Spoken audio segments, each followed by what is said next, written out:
For they, being ignorant of God's righteousness, and going about to establish their own righteousness, have not submitted themselves unto the righteousness of God. Romans 10:3, Paul talking about the children of Israel, actually, verse 1, talking about how that transition has taken place. People are still trying to get their righteousness by some, well, the exact scripture would be the Old Testament works of the law.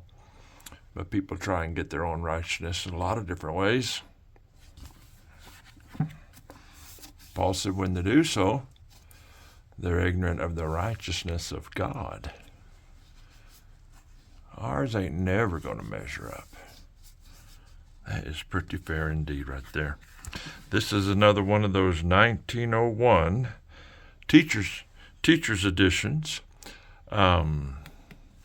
This is the fifth one, final one from the guy's collection, doing a couple of personal Bibles as well, but he wanted his older ones done. I suspect, I'm not certain, but I think he did some edge work on them, undergilding, but it's my suspicion. But this leather's coming to a close. It's some of that we listed on the website as supple, calf green supple, I believe is what it is. Multi-shaded is in the wording somehow or another. And that one right there's got a lot of that going on. Isn't that pretty? There's some high dollar leathers that have a lot of, different types of grains in them. And I've just not been going that route. But, I find a lot of very cool leathers, but I can't often repeat the order, and this is one of those leathers.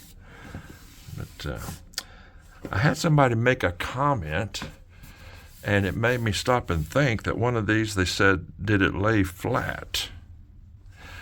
And these, they talked about the gutter, the distance, having to peek to see the gutter. And these have this one has a very small gutter. My personal reading Bible has a smaller than normal gutter, and every time I change, I go like that. And to some people, that's a no-no, but I don't think it's indicative of the rebind. Made me stop and think when somebody pointed that out. This guy always asked for 5 inches of ribbon, and some particulars on the hubs, which are fine and dandy. This one was a full yap. Came out just a smidgen over, which is not usually a problem. I think most people, if they're wanting a full yap, especially a collector's Bible, they're wanting, they would rather have a smidgen more than a smidgen less. That's just me. But that is right there. That's just pretty fair indeed. That is some of the lavender calf. Makes a good liner. A lot of people that want purple go this route because purple is very hard to come by, it seems like. I have one side. I thought I'll never use that side of purple leather, and it's all gone. Pretty fair indeed.